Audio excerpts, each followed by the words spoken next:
welcome back to a new podcast here on our YouTube channel. In this video, we are going to have a discussion on the topic of why is it important for young people to get involved into projects or events related to political topics, to democracy, to learn more about the European Parliament, the European Union, or even about law. And for this, we invited a really special guest, Alexia Marcov. I would like to welcome her, and I will let her present herself a little bit more. Right, so as Ilinka has stated, hello everyone, I'm Alexia. I am currently a high school student, a junior at Gheorghe Laza National College. And as she also stated before, I am involved in many activities related to politics, international relations, and so on and so forth, such as Model United Nations conferences, MUN conferences, Model European Parliament conferences, which I also organized and which, of course, I'm going to develop more on them a little bit later. So, thank you. In order for us to start the conversation, I will ask you a question related to what do these activities actually mean, these conferences, because some people that are watching our channel maybe never participated in a MUN or a MUT, a MAP or something, this sort of conferences that you're organizing. So can you illuminate us a little bit more and tell us what teenagers actually learn there and what they're actually doing during these events? Okay, so in order to answer these questions, firstly I'll explain what each conference means and what are they doing specifically and what exactly are the kind of things you're debating there. Firstly, we have Model United Nations, which are very widespread across Romania especially. There are a lot of conferences. And basically the word MUN stands for Model United Nations. What does this mean? Basically, Model United Nations conferences are simulating the activity of the committees from the United Nations, which, as you all know, it's a very big organization which involves all the states around the world, which also has the observers of Vatican and Palestine as well, and there's also, if I'm not wrong, 193 which are members, and also has some permanent 5 members, which are, of course, People's Republic of China, Russian Federation, United States of America, United Kingdom of Great Britain and Northern Ireland, and the French Republic. I hope I did not miss one. Basically, as I have said it before, as it is a very big organization which basically tackles subjects from... it tackles basically subjects that every single subject you can think upon. It has different committees with different purposes. There are 6 main committees from the General Assembly, which are the most done even in the Model United Nations conferences, and those are the Disarmament and International Security Committee, which is the first committee of the General Assembly, the Economic and Financial Committee, the Social, Cultural and Humanitarian Committee. Then you have the Special Political and Decolonization Committee, which is the SPECPOL Committee. And there is also the Administrative and Budgetary Committee, and as well the Legal Committee. Now, there are also multiple related committees to these particular main 6 committees, but there are also more committees which tackle subjects regarding drugs or unorganized crimes, such as the UNODC committee. And there are also done even in the MUNs besides these main committees from the United Nations. There are even done recently some committees which are not related necessarily to the United Nations, such as, let's say, the US Senate from United States of America, or the House of Commons from the Great Britain. Now, they all have one main purpose, and that is for students to basically get a grasp on what international relations means in the world, and understand better how are their countries representing different stances, and basically how politics are applying to every single subject in the world. Because as I before the main committees, you probably understood already the fact that there are several topics which are of utmost urgency that needs to be discussed, and there are many different stances, as we all know, from the entire world. There are many blocs and many different opinions. And now, what are we doing specifically in this type of conferences, in the MUN conferences? Well, basically in MUNs you are debating there. You are getting along with other delegates, and you need to find solutions to explain exactly what is the problem at hand you're discussing. Let's say that you're in the disarmament Parliament International Security Committee, and you're discussing about the bioterrorism threat, and you're discussing basically about the biological weapons. What you need to basically do there is to have, before the conference starts, you need to have a little bit of research. You need to do a position paper in order to explain what is the position of your country. You need to know very well exactly how what they have done in the past in order to, let's say, remediate this kind of problem. And you also you need to make some compromises throughout the conferences, because you need to make some alliances with other states in order to actually start writing on a resolution, because the resolution is the most important part. Because without the resolutions from the actual United Nations, we wouldn't have had a lot of solutions that are applying throughout the entire world, because those resolutions are basically the actual effort that has led us today to being a great united world, if you want to say it like that. So basically, United Nations has all types of committees with different subjects, starting from discussing legal frameworks, discussing, let's say, the threat of nuclear weapons or the threat of colonization, and so on and so forth. So you may actually understand better the history, they may understand better attending this type of conferences, a lot of subjects even from school. Now, because I wanted to start firstly with MUNs and then continue with the mood conferences, I also want to firstly mention that even at MUNs, you also have courts, which have a different structure and a different procedure. As we all know, there are different types of courts. There are different types they have different purposes, but mainly those that are tackled in the MUNs and mood conferences are between states or criminal proceedings. And MUNs usually, if a conference actually wants to do a committee of this type, they are only going to do, let's say, only one court, let's say the International Court of Justice or the International Criminal Court. But mood conferences were created mostly to popularize this type of committees, because when I first started out, the courts weren't as popular, because it has a very hard structure, it has a very hard way of debating, and many students couldn't actually understand how they could actually support their part of the case and actually won such a case. So the mood conferences are basically great support for those who are actually wanting, let's say, to study law in the future, or international, or any other field related to that thing, because mood conferences are basically conferences which are specifically simulating the activity of several courts.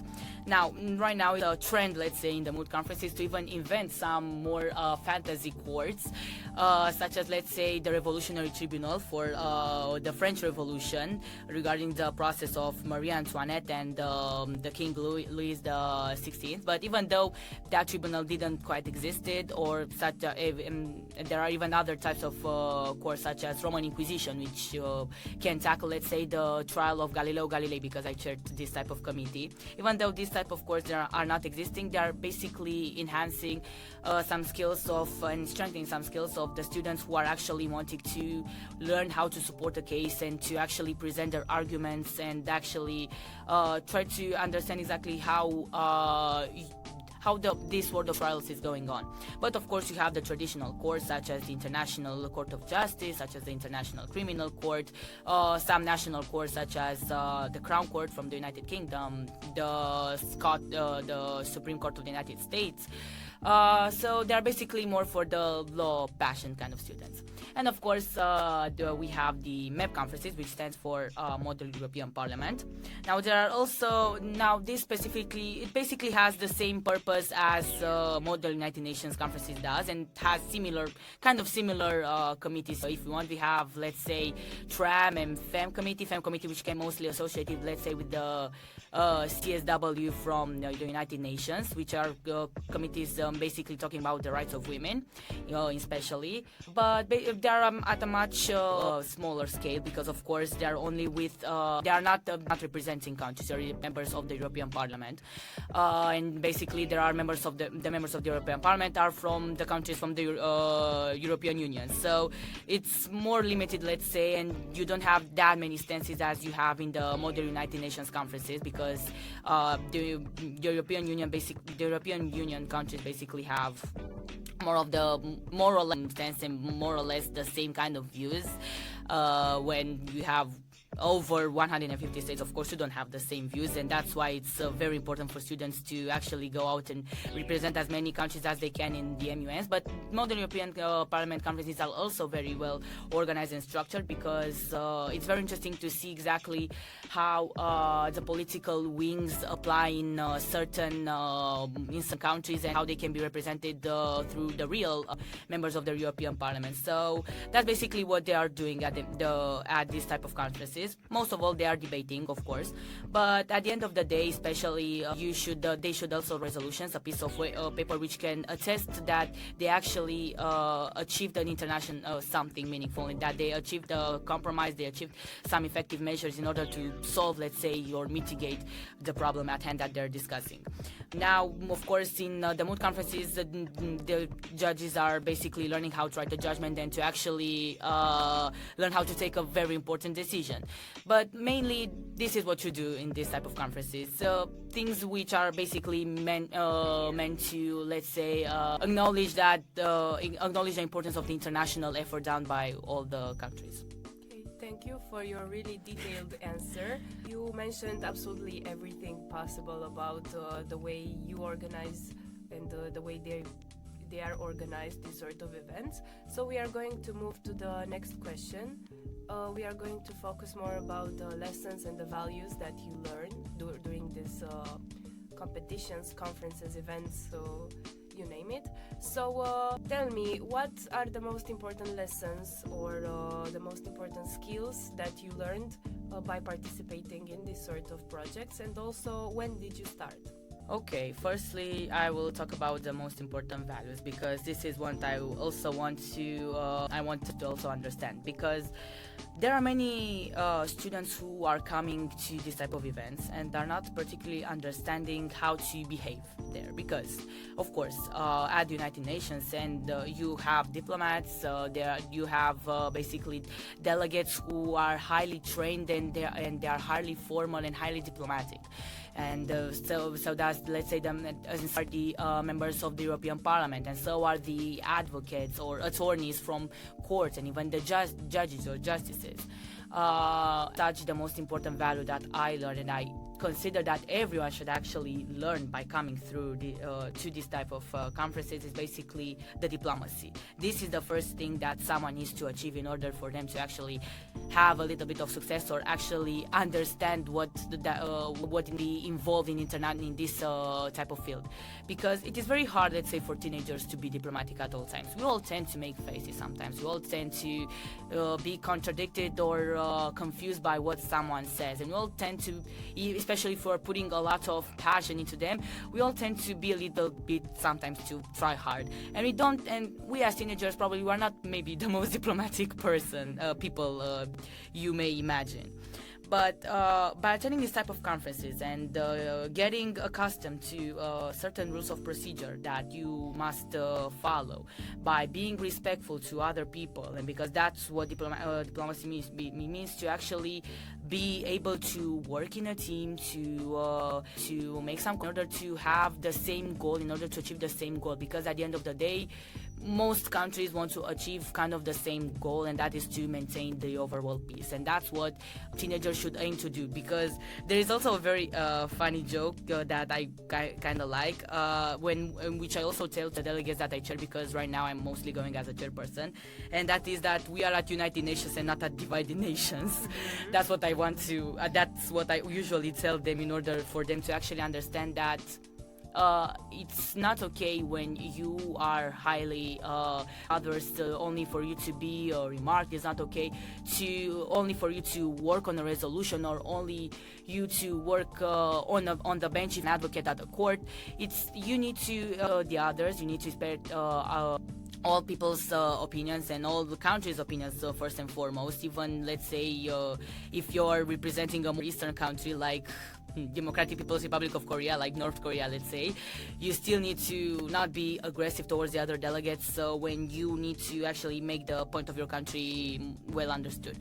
So in order to do that, you need to be diplomatic, and diplomacy is a way of it's kind of living for me, because I'm a very I tended aggressive person in the past. I tended to be very cold, to be very passive aggressive, if you may call me like that. And I used to be very judgy, let's say, to other people who were more calmer. And I personally thought that, if I'm going to be aggressive and I'm going to yell and be authoritative, I'm going to make a change. But it's not true. If you are diplomatic and if you are willing to actually be and support this of being united and maintaining the peace, or solving the conflicts between two countries, as in the ICJ, then you're actually going to become truly diplomatic.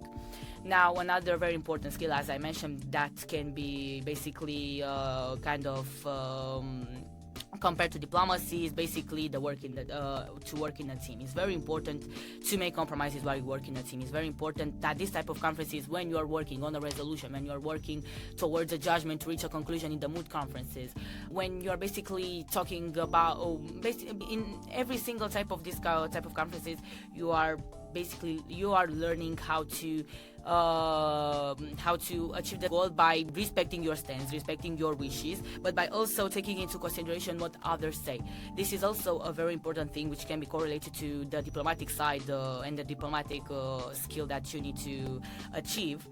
But this is also something very important which I learned, and which I think everyone should basically try to have and to maintain, and to actually learn to put it into while there are these competitions, let's say. Another very important thing is and very important value I had was to be confident, and that is one very most important thing, because people who are not confident in themselves and that are thinking that they cannot do much, they are not as good as, let's say, someone who is more well known. You are not having the power to persuade others. This is all, in my opinion, this is all false, because you may be actually trusted by others and you can be remarked by others if you're applying basically the simple principle which I'm telling everyone to do, and which I also applied when I was in 9th grade in order to actually make it, and that is fake it till you make it. Because yes, at your first conferences, you may not know really what you're talking about, and it's normal. You're a teenager. You do not know exactly how politics work. Not even a person who attends a lot of conferences and, let's say, is not even at an university specialized in this domain actually know every single time, every single concept and every single problem of the world. But it's important to actually be mindful, do your research better, and try to you can, because this is the most important thing, to speak as much as you can, to make your voice heard, and most importantly to try to speak freely. Because if you want to think more constructively and to actually learn something, you need to learn to not read from a piece of paper. You need to learn to actually put some thoughts on your paper and then to address them in order to be more persuasive. This is the most important aspect which you need to actually learn, and which I learned as well. And another thing which I also learned, honestly, besides let's say all the respecting part and also the empathy, because you need to be empathic in order to also be diplomatic, I would say is probably is as well to be calm. This is the most important thing, because if you are not calm and if you are very stressed, you are not going, because these conferences, yes, can be very stressful at times, because all this diplomacy thing, all the delegates who may be very try hard, may actually kind of feel you like can make you feel like actually not good enough. But this is, again, you need to understand your potential, and in order to do so, you need, of course, to have trust in yourself, in your abilities. Again, now in regards to my experience, as I mentioned a lot that what I've found, honestly, even though I think I evolved a lot throughout these 2 years in which I attended this type of conferences. I started out in 9th grade, and I started out going basically because in these type of conferences you can go as a volunteer, and I went as a volunteer, as a staff member, because I wanted to see exactly if I could manage to be a delegate and to actually debate there. And in order to do that, I attended the first conference of the school year of my ninth grade year, which was the conference of the conference of Lazar MUN, which was at its third edition at that time. And after that, I was persuaded by one of the people that I met there to go, not specifically, even though I was very passionate about the more social part and the cultural side. I wanted to go, of course, into the SACM committee, which was the most popular one and which was always full of delegates, because it tackled very simple subjects, which were basically understood thoroughly even by a ninth grader who didn't have much knowledge on that specific subject. But I ended up in the International Court of Justice, and I didn't know that it had, even though it was I think I should have actually knew from that time that, I think I actually should have known by that time that, of course the court has a different structure from General Assembly Committee in which you're discussing socials, because the court has a different purpose. But anyways, I got into courts, and I started to attend lots of international court of justices and international criminal courts as a judge firstly. And I must say that I was very nervous at the beginning. I was so stressed that I even cried at my first conference, honestly. But I was a ninth grader. I wasn't mature enough to only treat it as a non-conference meant to develop me. And at the second conference, I was surprised to actually winning the delegate award. I won the best judge award, and from there I only started to evolve as much as I can. Throughout the time, I also attended the General Assembly committees from the MUNs, and also attended some mood conferences in order to, let's say, deepen my passions for the courts. And right now, besides the courts, which I chaired a lot of them in this moment, when I was a delegate and I was still at the beginning of my career, I started to attend lots of security councils and historical security councils. The Security Council, by the way, because I forgot to mention, is the most important committee in the United Nations, which is taking a lot of important measures and that can be implemented directly.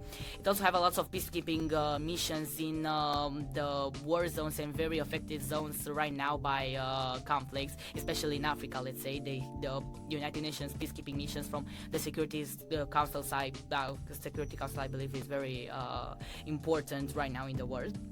And I was very passionate by this kind of historical events, conflicts, the threat of the weapons, nuclear weapons as well. So I basically liked more the committees which were talking more about the legal frameworks and, of course, about the arms and that we were talking about. And right now, also starting with the 10th grade, I started to chair more committees. I chaired at this moment I had 8 chairings. And I chaired lots of courts. I chaired even some courts because at mood conferences sometimes there are courts from Romania, such as the High Court of our country. I chaired even that court. But of course, I like more the the committees which are talking have the main language of English, because I can practice more this language. I can practice more how to speak freely in this language. But right now, I mostly go as a chairperson because I like to give back to this community of people what I have learned, and to actually learn them to develop. And it's nice to see other people to debate. I mean, it's so fulfilling in my opinion. And also regarding my journey, right now I'm also organizing as well some conferences, even though I did not attend a lot of Model European Parliament or European Youth Parliament sessions. I will also organize 2 Model European Parliament conferences, and in the past I also organized, I think I was in 3 secretariats of Model United Nations conferences. So I think I have a pretty interesting journey still continuing, but I think I still have lots of things to learn. Thank you for your answer. But to summarize everything a little bit, you said that after participating in MUNs, we learn to respect other people better. We learn to have more patience. We learn to be more confident. We learn to structure and search better for information on the internet and everything. Teenagers also learn about democracy, collaboration, and working better in teams. and many others. But I would like to ask you if this can be applied also to the elections. The Romanian elections are really close to us right now. I would like to ask if people that participate in this sort of projects become more aware of everything that happens in their country, referring to the election part and voting and everything. They become more or better informed and stuff like that. Or what's your opinion about this and about voting in general, maybe? Okay, well, I'll give my opinion, my honest opinion, even though currently I'm only 17 and unfortunately I cannot vote. I want to start by that. If I was in your place, young people, I would vote right now in this moment with all my heart. And I think that every person be aware of the fact that their voice matters, that their opinion matters. And now, of course, I can say that even though, let's say, you are a 15-year-old that is starting out and wants to understand more about the politics, yes, these conferences, even though are applied to a level, are going to help you to become more aware of about the political situation in your own country. Because when you're exposed to so many political systems and you are exposed to so many types of political parties, of views and so on and so forth regarding so many subjects that are tackled about in all these conferences, you're becoming more aware of how the politics are working and how the history affected us and so on, and so much, and of course even the economic part and many others examples that can apply even to our country. And in my opinion, yes, this type of conferences can actually help the young people in our country to become more aware of the situation right now. Because as you have mentioned, they learn about the democracy and they learn about the power of their vote. And when they're basically exposing, let's say, when they are representing a more eastern kind of country from an eastern bloc, which is a communist country, let's say, and when they are seeing exactly what is the position of that country, of a communist country or of a more conservative country, they are then realizing at that moment how important it is to actually be in a democratic country, how important it is to be a democratic citizen which has the right to decide for himself. Because every person out there is actually is constantly complaining about nothing is working in our country, nothing is working right now. But why is this happening? This is happening because many of them, they're not actually going to vote. They do not want to be heard, and they're not actually in that moment being aware of the fact that if they would have gone to vote, they would actually express their opinion in order to have a leader for themselves. Because yes, right now there is this kind of view that we do not have the very competent candidates. We do not have basically this is the most common I have seen. And yes, this is something that happens usually when you're misinformed and when you're basically exposed mostly to the candidates from the big parties. Now, I'm not saying that the candidates from the big parties are necessarily not quite good. I'm not saying that, because I'm not going to influence anyone to vote for. I'm not going to force anyone to vote for, let's say, who I would vote for. And I'm not going to even state that. Then you can maybe understand by judging through your own values that you're acquiring through attending and to actually expanding your political ideologies who to vote for. Now, as I have stated before, you of course, by attending this type of conferences, you are strengthening your set of moral codes and moral values, because you are becoming a more diplomatic person, you are becoming a more democratic person, and you're more aware and you're more confident.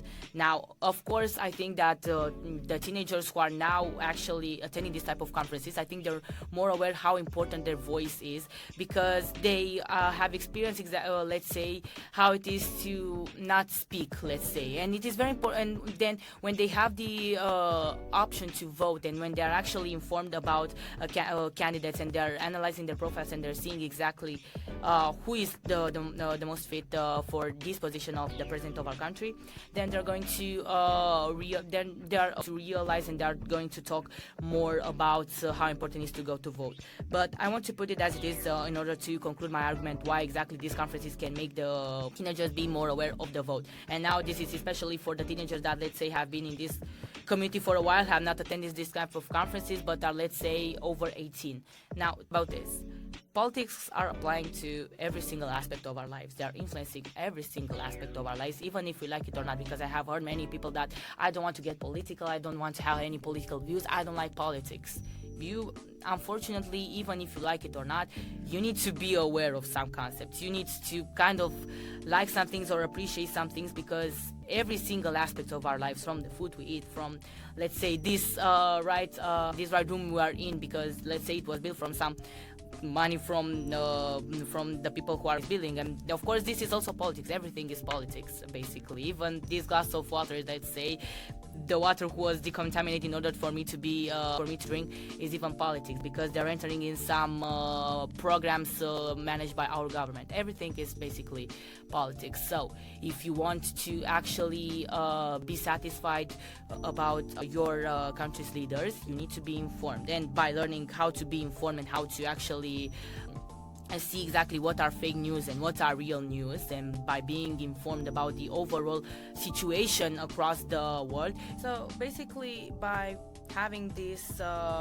capacities and by having these skills that you acquired throughout your life and experiences, even though they are more limited, you are more capable to actually take the decision of voting the right person for your own needs. Because, as I have said it before, and I need to emphasize that, even for the teenagers who are, let's say, not informed at all, if you're not voting for the right person, for a person, let's say, that is does not actually let's say represent you well in the international relations field, because this is a very common misconception that, let's say, the president of the country can control the health, control the let's say the roads. Now, I don't want to I know that I'm an example of that politics are applying to every single field, but right now there is the most important thing that need to understand is that the president is basically the most important person in our diplomatic side in the world, and is basically the face that we are showing to the other countries when we are negotiating, especially, let's say, right now in the European Council. I'm taking an example, because we need a person to represent as well, and we need to choose a person, and you young people need to choose a person that can represent your needs well, and that can represent basically our country well, in order to actually be allies with countries which are not actually going to ruin the democracy of our country. I'm not going to speculate anything about some position of the countries, but there are many candidates who are not, unfortunately, going, let's say, with a more European, pro-European or pro-democratic view. And if you value those things, if you value everything that European Union has done for you, everything that the democracy in our country that has been acquired after the revolution from '89 has happened, if you value all of those things, you need to, and if you value, of course, many rights, such as, let's say, the abortion for women, if you value all these rights and you want, let's say that you found a candidate that can do more referendums, because presidents can propose some referendums, of course. If you found a person that can actually be suitable for us to appear as a very strong, no, not necessarily strong, but a more but a very, let's say, not powerful, but let's say strong. Let's say you're strong, because we need to appear strong when we are going into when we are exposing ourselves in this field. And when we are going to this kind of organization, we need to appear as independent country, which is having a democratic view. We need to actually depend on this kind of values which you made us to be appreciated especially by the European countries and by the United States of America. If we want to actually go forward with this road, we need this right candidate. We need to choose this right candidate. So that's why I'm begging all the young people who can vote, please inform yourselves and do not be affected by any fake news, and see exactly even the past of several candidates and what are their skills. Analyze exactly what is their position in the world. Okay, thank you so much, Alexia. I think I ran out of questions because you answered all my possible curiosities in your soul into your answers by answering so detailed. Thank you for inviting me as well. Yeah, thank you everybody for watching our videos, and thank you for staying for so long with us and listening to these powerful answers. And yeah, thank you, Alexia, again for being here, and see you next time. Bye.